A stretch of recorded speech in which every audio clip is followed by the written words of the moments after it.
ராமானுஜா, நீ நீ போய் அடியேனின் கால்களை... இது முறையில்லை ராமானுஜா.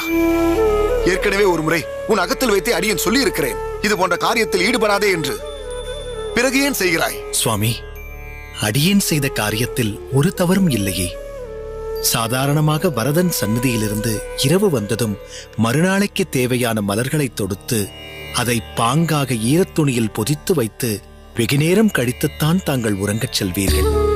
ஆனால் இன்றோ வரதனுக்கு உண்டான கைங்கரியங்களை காலையில் முடித்த பின் கூரம் சென்று சில அரும் பணிகளை செய்து பின்னர் மீண்டும் வரதனை தரிசித்துவிட்டு வந்த தாங்கள் இதுவரை இல்லாத வகையில் உடனே படுத்து உறங்க ஆரம்பித்து விட்டீர்கள். அப்படி ஒரு அசதி தங்கள் தேகத்திலும் முகத்திலும் காணப்படுவதை நான் கண்டேன். ஏதோ அடியேனால் என்ற சிறு சேவையாக கால்களை பிடித்துவிட எத்தனித்தேன். ஆனால் பாருங்கள், இக்கைகளுக்கு அந்த பாக்கியம் வெகுநேரம் கிடைக்காமல் போய்விட்டது. நீ பல காரணங்களை சொன்னாலும் உன் செய்கை அடியேனை பொறுத்தவரை நியாயமற்ற, பொருத்தமற்ற செய்கைதான். ஏனென்று காரணம் கேட்டால் உன் குடும்பத் தகுதிக்கு ஒப்பாத காரியம் என்பீர்கள். பாரம்பரியத்தை புகழ்ந்து சொல்லி அடியேனின் செய்கையை தவிர்ப்பீர்கள். அப்படித்தானே சுவாமி? ராமானுஜா, தகுதியே இல்லாத குடும்பத்தில் நீ பிறந்திருந்தாலும் நிச்சயம் நீ உயர்ந்தவன் தான், ஒரு உயர்ந்த சிரேஷ்டன் தான். அதில் அடியேனுக்கு எள்ளளவும் சந்தேகம் இல்லை. எனவே குணத்தாலும் பரோபகார சிந்தனையாலும் ஏற்றம் பெற்றவனான நீ அடியேனின் கால்களை பற்றலாமா? அவ்வகையில் உன் செய்கை நிச்சயம் குற்றமே ராமானுஜா. குற்றமா? ஒரு காலம் இல்லை சுவாமி. பற்றக பற்றற்றான் பற்றினை என்றபடி ஒரு பற்றற்ற பாகவதோத்தமரின் பாதங்களையே அடியேன் பற்றினேன். சேவையும் செய்ய முனைந்தேன். ஆனால் கொண்ட சேவையை தொடர்ந்து ஆற்ற முடியாத பாவியானேன் சுவாமி. என் செய்கையே தங்களை எழுப்பிவிட்டது. வேண்டாம் ராமானுஜா, நீ செய்யும் இது போன்ற செய்கையால் அடியேன் அபராதியாகி விடுவேன். அபராதியா? தாங்களா? இதை ஒருவரும் ஏற்க மாட்டார்கள். அற்புதத்தை ஏற்படுத்திய தாங்கள் எப்படி அபராதியாக முடியும்? அற்புதமா? அடியேனா? என்ன சொல்கிறாய் ராமானுஜா? சுவாமி, தாங்கள் கூரத்தில் நிகழ்த்திய அற்புதத்தைத்தான் அடியேன் குறிப்பிட்டேன். தங்களால் அல்லவா கூரேசன் மரணப்பிடியிலிருந்து மீண்டான். வாழ்வின் இறுதியில் இருந்தவனை தமிழ் சுருதி இசையால் இதயம் நுழைந்து கூரேசன் உயிர்காத்த உத்தமராயிற்றே தாங்கள். அது எப்பேற்பட்ட காரியம்! தாங்கள் அங்கு செல்வதற்கு முன் அவ்விடத்தில் நிலவிய சூழலே வேறு. உன்னத சிரேஷ்டரான கூரேசனுக்கே இந்த நிலை என்றால், உத்தம பக்தருக்கே இக்கதி என்றால், நம் நிலையெல்லாம் எக்கதி என்று புலம்ப ஆரம்பித்து விட்டார்கள் கூரத்து மக்கள். கூரேசனையே அந்த ஆதிகேசவன் கைவிட்டு விட்டால் பிறகு எந்த நம்பிக்கையில், எந்த வகையில் பகவானை போற்றி துதிப்பது என்ற அவநம்பிக்கையில் அங்கலாய்க்கத் தொடங்கிவிட்டனர் சிலர்.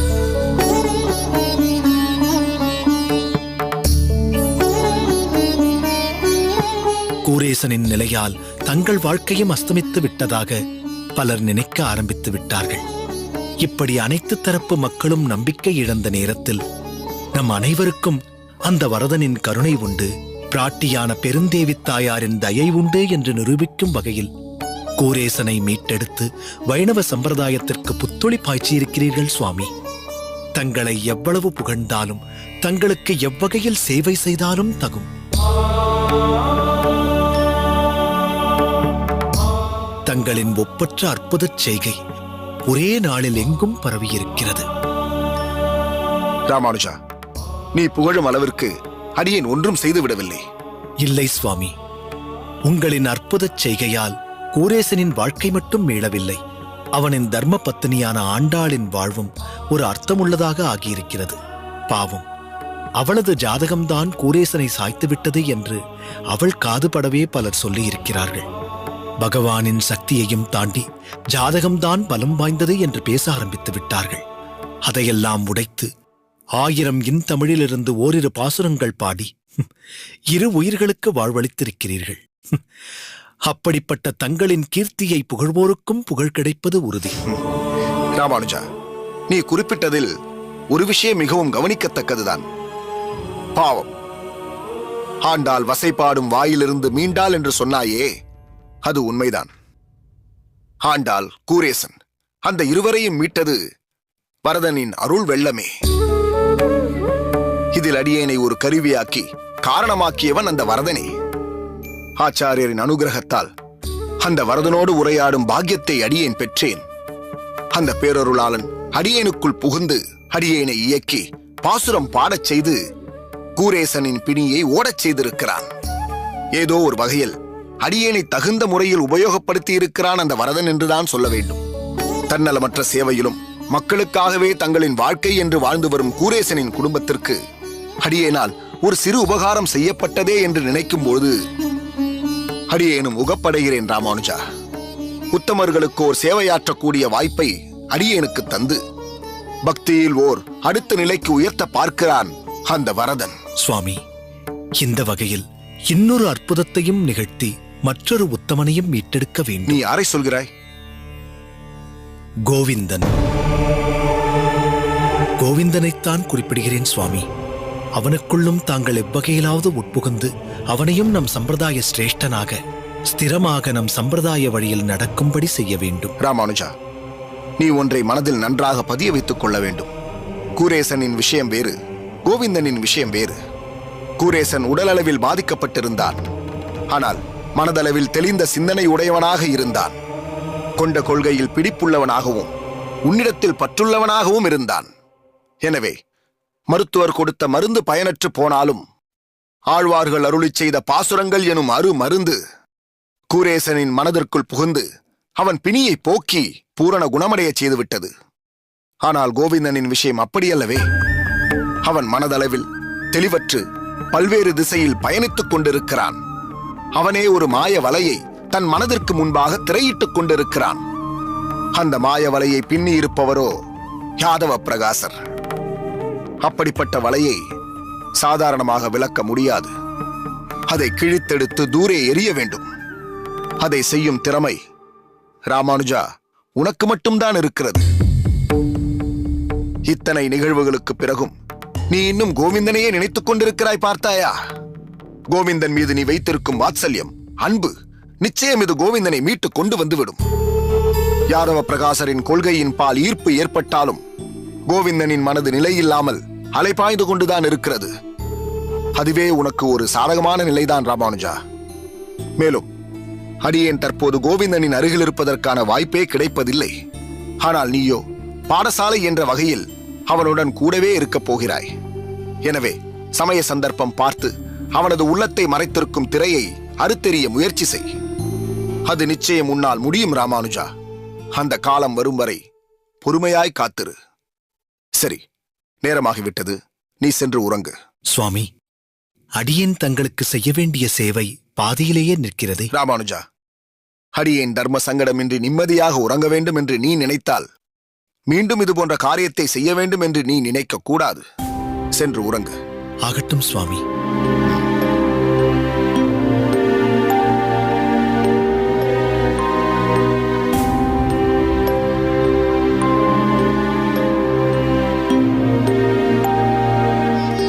திருக்கச்சி, உன்னிடம் சில விஷயங்களை பற்றி பேச வேண்டும். உட்கார்.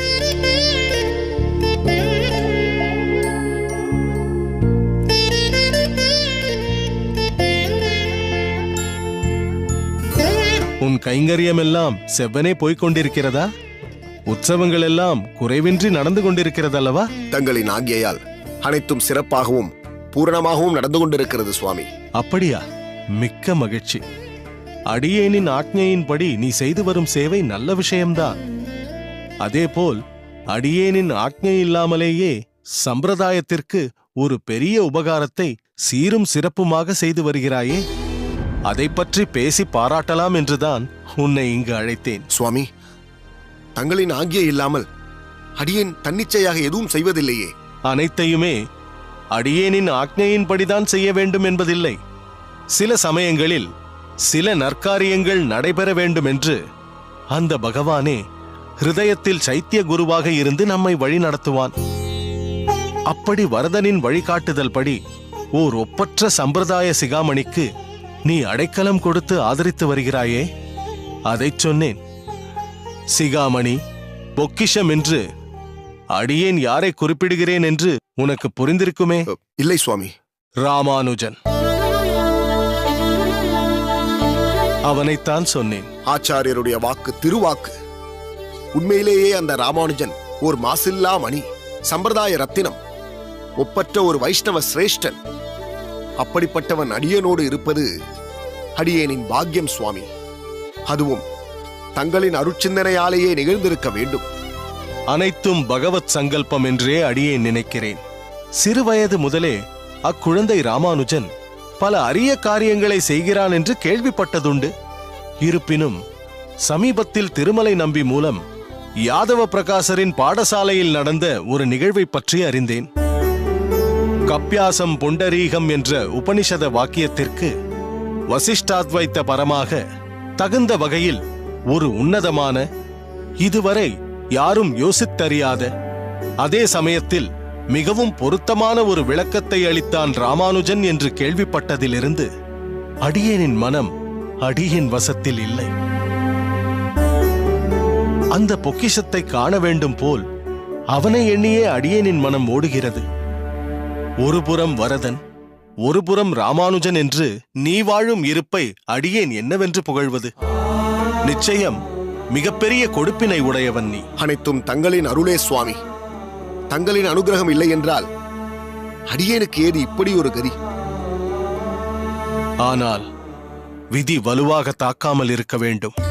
அந்த சிரோன்மணிக்கு யாதவ பிரகாசரால் தீங்கு ஏதும் ஏற்பட்டு விடாமல் நீதான் பாதுகாப்பாக இருக்க வேண்டும். ராமானுஜன் கொடுத்த விளக்கத்தால் யாதவர் நிச்சயம் நிலைகுலைந்து போயிருப்பார்.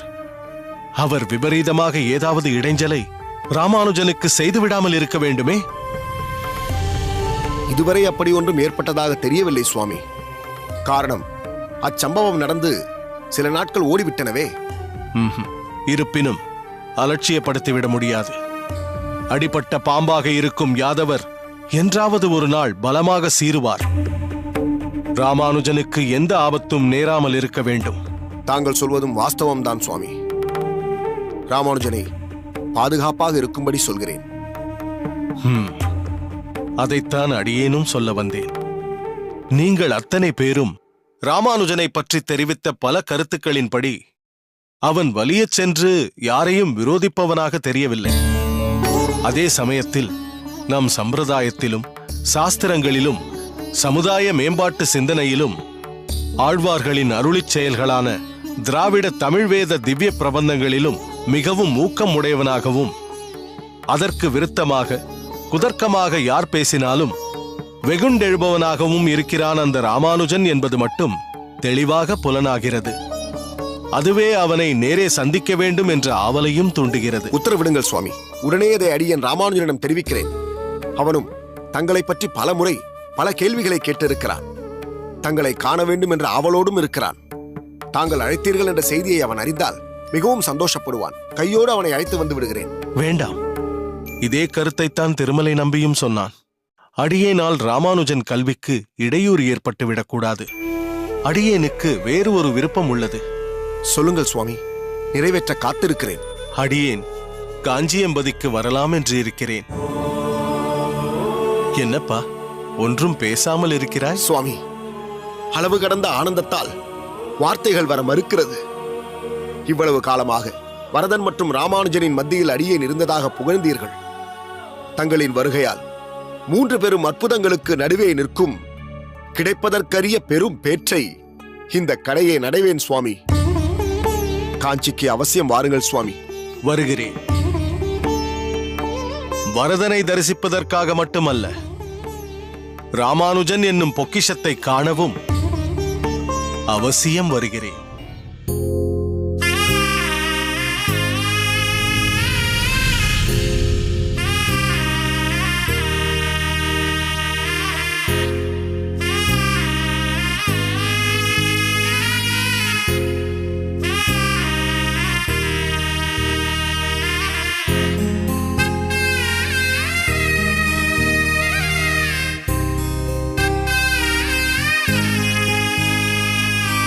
ராமானுஜா. சுவாமி, வந்தனங்கள். தாசன் அடியேன். வந்தனம். பொறுத்தருள வேண்டும். தாங்கள் முன்பே வந்துவிட்டீர்களா? அடியேன் தங்களை கவனிக்கவில்லை. அதனால் ஒன்றும் பாதகமில்லை ராமானுஜா. அடியேன் உன்னை ஆச்சரியமாக பார்த்து கொண்டிருந்தேன். அதனால் தான் அழைக்கவில்லை. தாங்கள் ஆச்சரியத்தால் அடியேனை பார்த்துக் கொண்டிருக்கிறீர்களா? அடியேனுக்கு விளங்கவில்லையே சுவாமி. அடியேன் தாங்கள் பணித்தபடி எப்பொழுதும் போல் அந்த வரதனின் நித்திய திருமஞ்சன திருக்குடத்திற்கு மங்கள நூல் சுற்றிக் கொண்டிருக்கிறேன். இது அடியேனின் அன்றாட பணிதானே சுவாமி. ராமானுஜா, நீ செய்யும் கைங்கரியத்தை அடியேன் ஆச்சரியத்தோடு பார்க்கவில்லை, உன்னையே ஆச்சரியமாக பார்த்துக் கொண்டிருந்தேன். சுவாமி, தங்களின் செயல்களில் 1000 அர்த்தம் இருக்கும். அதை இந்த சிறியனால் உணர முடியாது. தாங்களே அதற்கான காரணத்தை சொல்லி அருள வேண்டும். காரணம் இருக்கிறது ராமானுஜா. ஸ்ரீ வைஷ்ணவ சம்பிரதாயத்திற்கு மகுடம் போன்றவரும், நம் சித்தாந்தம் வேரூன்றி கிளை பரப்பி தென்திசை முழுவதும் பரவியிருப்பதற்கு காரணமானவரும், ஆளவந்தார் என்றும் யமுனாச்சாரியர் என்றும் பெரிதும் கொண்டாடப்படுபவர் அடியேனின் ஒப்பற்ற ஆச்சாரியர். அப்பேற்பட்ட உத்தம சீலரை தரிசிக்க வேண்டும், அவருடைய திருநேத்திர கடாட்சம் தன்மீது விழ வேண்டும் என்று எத்தனையோ ஸ்ரீ வைஷ்ணவர்கள், பாகவதோ உத்தமர்கள், பெரும் பண்டிதர்கள், செல்வந்தர்கள் காத்துக் கிடக்கிறார்கள். ஆனால் அவரோ உன்னை காண வேண்டும் என்று விரும்பினார் என்றால் உன் கீர்த்தியை என்னவென்று சொல்வது? சுவாமி, தாங்கள் என்ன சொல்கிறீர்கள்? ஆச்சாரியர் யமுனாச்சாரிய சுவாமியை அடியேன் இதுநாள் வரை சேவித்ததே இல்லை என்றாலும் தங்களின் மூலமும் அடியேனின் மாமா திருமலை நம்பி சுவாமி மூலமும் அவரின் பிரபாவங்களை செவியுற்றிருக்கிறேன். எப்பேற்பட்ட மகானவர்! நடமாடும் தெய்வமாக இருப்பவராயிற்றே அவர். அப்படிப்பட்ட ஒரு உயர்ந்த ஆச்சாரிய சீலர் அடியேனை காண விரும்பினார் என்றால் அதை அடியேன் பெரும் பாக்கியமாக கருதுகிறேன் சுவாமி. அடியேன் அவரை எங்கு சென்று சேவிக்க வேண்டும்? அவர் தற்போது எங்கு எழுந்தருளியிருக்கிறார்? தயவு செய்து உடனே சொல்லி அருள வேண்டும் சுவாமி. ராமானுஜா, நீ எங்கும் சென்று அவரை சேவிக்க வேண்டாம். அவர் தன் திருநேத்திரம் கொண்டு உன்னை பார்த்து விட்டார். சுவாமி, தாங்கள் சொல்வது ஆச்சாரியர் ஸ்ரீரங்கத்தில் இருப்பதாக அல்லவா அடியேன் அறிந்தேன்? ஆம், ஸ்ரீரங்கத்தில் தான் இருந்தார். இப்பொழுது மீண்டும் ஸ்ரீரங்கத்திற்கே எழுந்தருளி விட்டார். சுவாமி, தங்களின் புதிரான பேச்சு அடியேனை குழப்பத்தில் ஆழ்த்துகிறது. சற்று விளக்கமாக சொன்னால். விளங்கும்படியாகவே சொல்கிறேன். நேற்றைய தினம் ஆச்சாரியர் நம் காஞ்சியம்பதியில்தான் எழுந்தருளியிருந்தார். அடியேனுடைய மடத்தில்தான் தங்கியும் இருந்தார். ஆச்சாரியரா நம் காஞ்சியம்பதிக்கு வந்திருந்தாரா? தங்கள் மடத்தில் எழுந்தருளி இருந்தாரா? அடியேனுக்கு இது தெரியாமல் போயிற்றே. நடந்து முடிந்த சதசில் தத்துவ ஆராய்ச்சியில் கவனம் செலுத்தியதால் தத்துவத்தின் பிரதிநிதியான ஆச்சாரியரின் வருகை தெரியாமல் போய்விட்டதே. என்னே அடியேனின் துர்பாக்கியம் சுவாமி. தாங்கள் தெரியப்படுத்தி இருந்தால் உடனே வந்து அவர் பொற்பாதங்களில் பணிந்திருப்பேனே. ராமானுஜா, ஆச்சாரியர் தன் வருகையை மிகவும் ரகசியமாகத்தான் வைத்திருந்தார். அடியேனும் அவரது பிரவேசத்தை குறுகிய காலத்தில்தான் அறிந்தேன். இன்னும் சொல்ல போனால் மிகச்சிறந்த முறையில் அவரை வரவேற்க முடியாமல் போனது அடியேனுக்கும் மிகப்பெரிய மனக்குறைதான். சுவாமி, இருந்தும் தாங்கள் அவரை சேவிக்கப் பெற்றீர்கள். அடியேனுக்கு அப்பாக்கியம் பெற முடியாமல் போயிற்றே. அடியேனின் துர்பாக்கியத்தை என்னவென்று சொல்வது? அவரது கடாட்சத்தை பெற முடியாத அடியேன் மிகவும் துர்பாக்கியசாலிதான். இல்லை ராமானுஜா, நிச்சயம் நீ பாக்கியசாலிதான். அந்த உத்தம சீலரை நீ சேவிக்காவிட்டாலும் ஆச்சாரியர் தன் திருநேத்திரங்களால் உன்னை கடாட்சித்து விட்டாரே. ஆச்சாரிய சிரேஷ்டரான ஸ்ரீ யமுனாச்சாரிய சுவாமிகளின் குளிர்ந்த கடாட்சம் உன்மேல் விழுந்து விட்டது. அதற்கு இந்த அடியேனே சாட்சி. எனவே நீ கவலை கொள்ள வேண்டாம் ராமானுஜா. அவர் உன்னை காண விரும்பியே இங்கு வந்திருக்கிறார். உன்னை கடாட்சித்தும் விட்டார். சுவாமி, தாங்கள் சொல்லச் சொல்ல அடியேனின் மேனி சிலிர்க்கிறது, உள்ளம் கரைகிறது. ஆச்சாரியரின் கருணையை எண்ணி எண்ணி அடியேனின் தேகம் பூரிப்படைகிறது. ஆச்சாரியர் அடியேனை காணவே காஞ்சியம்பதி வந்தார் என்கின்ற போது அடியேனின் மனம் திக்குமுக்காடி போகிறது. ஆச்சாரியரின் திருப்பார்வை அடியேன் மீது விழுவதற்கு அடியேன் தகுதியற்றவராக இருந்தும் அது இன்று நிகழ்ந்திருக்கிறது என்றால் அதற்கு காரணம் அடியேனின் தகப்பனார் ஆசிகள்தான். அவரது ஆத்மா அடியேனை காத்தும் ஆசிகளை நல்கியும் வருகிறது என்பது மறுக்க முடியாத உண்மை சுவாமி. அத்தோடு மாமா திருமலை நம்பி சுவாமி மற்றும் தங்களின் பூரணமான திருவருளும் முக்கியமான காரணங்கள் சுவாமி.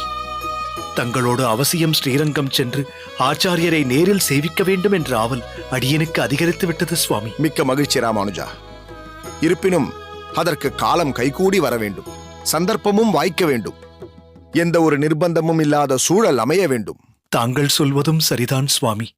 அடியேனுக்கு தற்போதுள்ள நிர்பந்தப்படி எங்கும் வர இயலாதது போல்தான் தோன்றுகிறது சுவாமி. நீ என்ன சொல்கிறாய் ராமானுஜா? சுவாமி, பாடசாலை இல்லாத நாட்களில் கோயில்களுக்கு தேவையான ஹோம திரவியங்களை கொடுக்கும் பணியை ஜீவனோபாயமாக செய்ய இருக்கிறேன் சுவாமி. அடியேனின் குடும்ப சூழ்நிலையை மனதில் கொண்டு இக்காரியத்தை மேற்கொள்ள வேண்டிய நிர்பந்தத்தில் அடியேன் இருக்கிறேன் சுவாமி. ஆகவே உடனடியாக ஸ்ரீரங்கம் செல்வதற்கு நேரம் கிடைக்குமா என்று தெரியவில்லை. மாலை பொழுதில் நித்தியப்படி தங்களை தரிசித்து பாசுரங்களின் விளக்கமும் சம்பிரதாயங்களின் தத்துவங்களையும் அறிந்து வந்த அடியேன் இனிமேல் அதற்கும் அதிகமான நேரம் ஒதுக்க முடியுமா என்று தெரியவில்லை சுவாமி. சுவாமி, தாங்கள் ஏதும் சொல்லவில்லையே. இந்த மௌனத்திற்கு பொருள் என்ன? ராமானுஜா, இதற்கு முன்பு உன்னை பெருமிதத்தோடும் ஆச்சரியத்தோடும் பார்த்து கொண்டிருந்தேன். ஆனால் இப்பொழுது அடியேனுடைய ராமானுஜனா இப்படி பேசுகிறான் என்ற ஆதங்கத்தில் பார்க்கிறேன். சுவாமி, அடியேன் பிழையாக ஏதாவது பேசிவிட்டேனா? உன் மீது எந்த பிழையும் இல்லை ராமானுஜா. உன் குடும்பத்தாரும் மற்றவர்களும் நீ வியாபாரத்தில் ஈடுபட வேண்டும் என்று நினைக்கிறார்களே, அதில்தான் பிழை இருக்கிறது.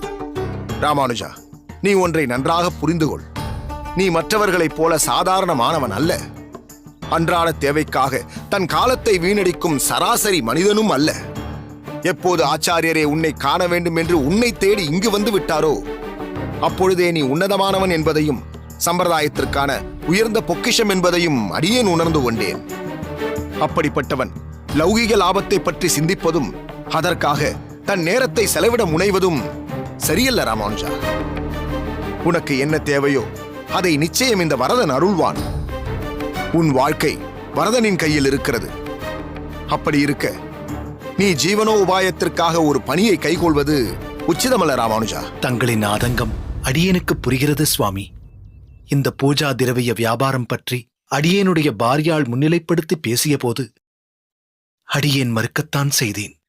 ஆனால் இதே விஷயத்தை அம்மாவும் சொன்னபோது அடியேனால் மறுக்க முடியவில்லை. முகத்தில் அடித்தார் போல் உடன்பாடில்லை என்று சொல்ல முடியவில்லை சுவாமி. இருக்கலாம். ஆனால் நிச்சயம் காந்திமதி தாயார் தன் மனமுகந்து உன்னை வியாபாரத்தில் ஈடுபடும்படி சொல்லி இருக்க மாட்டார். உனக்கும் உன் பாரியாளுக்கும் ஜீவனோ உபாயம் பற்றி பலவாறான சச்சரவுகள் உருவாகாமல் இருப்பதற்காக அப்படி சில வார்த்தைகளை காந்திமதி தாயார் சொல்லி இருக்கலாம்.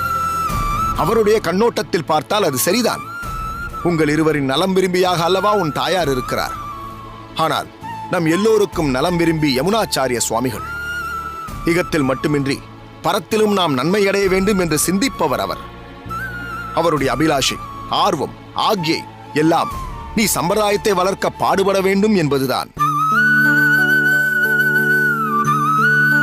இனம், மதம், குலம் என்ற பேதமின்றி அனைத்து தரப்பு மக்களையும் உய்விக்க வேண்டும் என்பதுதான். நிர்பந்தத்தால் நீ எடுக்கப் போகும் இந்த வியாபார சுமை உன் காலத்தையும் நேரத்தையும் அறிவையும் வீணடித்து விடும். அதற்கு நீ ஒருபோதும் உடன்படக்கூடாது ராமானுஜா. அதனால் நீ தற்போது கவனம் செலுத்த வேண்டியது உன் கல்வியிலும் தத்துவ ஆராய்ச்சியிலும் மட்டும்தான். உன்னால் பெரிய அளவில் சமுதாய மறுமலர்ச்சியும் சம்பிரதாய அபிவிருத்தியும் ஏற்பட போகிறது என்று யமுனாச்சாரிய சுவாமிகள் மிகவும் ஆழமாக நம்பிக்கை கொண்டிருக்கிறார். அதனால்தான் அவர் உன்னை காண இங்கு வந்திருந்தார்.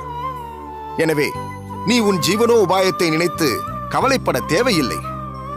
அன்றாட தேவைக்காக ராமானுஜன் பிறரிடம் கையேந்த போகும் நிலை நிச்சயம் உருவாகப் போவதும் இல்லை. நீ சாதிக்க பிறந்தவன் ராமானுஜா.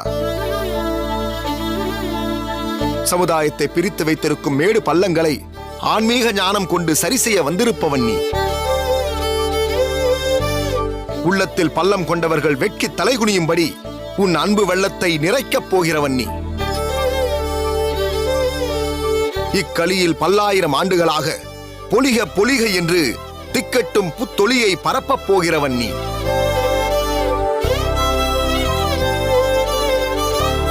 இதை மனதில் நிறுத்தி உன் லட்சியத்தை நோக்கி மட்டுமே நீ பயணித்து இரு. வேறு எதை பற்றிய சிந்தனையும் உனக்கு இப்பொழுது வேண்டாம். இதுதான் அடியேனுடைய விருப்பமும் ராமானுஜா.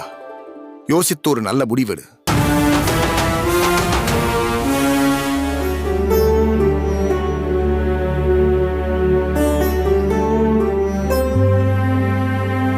சாரதி, வந்தனம் சுவாமி.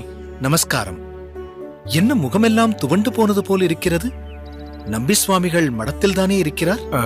இருக்காருங்க சாமி. இது என்ன, வரதனின் பிரசாதமா? ஆமாங்க, என் குருநாதர் சாப்பிடதான் பட்டர் சாமி கொடுத்து அனுப்புனாருங்க.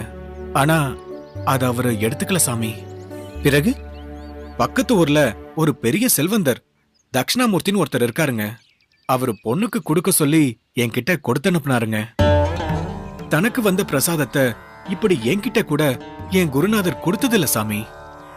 அவர் மனசு நிறைஞ்சு அந்த பொண்ணுக்கு கொடுக்க சொல்லிருக்காருன்னா அந்த பொண்ணு எவ்வளவு பாக்கியம் செஞ்சவளா இருக்கணும்.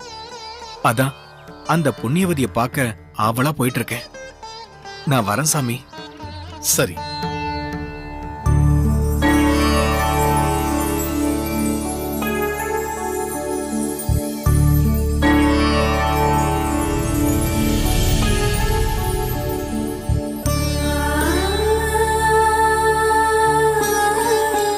சுவாமி, அடியேன். வா ராமானுஜா. தங்களை கோயிலில் தேடி பார்த்தேன். அங்கு காணாததால் இங்கு வந்தேன். வரும்படியில் சாரதியையும் பார்த்தேன். ஓ, அப்படியா? ஒரு காரியமாக பக்கத்து ஊர் வரை அனுப்பியிருக்கிறேன். சொன்னான் சுவாமி. அதற்கான காரணத்தையும் சொன்னான். அடியேன் நன்றாக அறிவேன். தங்களின் ஒவ்வொரு செய்கைக்கும் ஒரு காரண காரியம் இருக்கும், ஒரு அர்த்தம் இருக்கும்.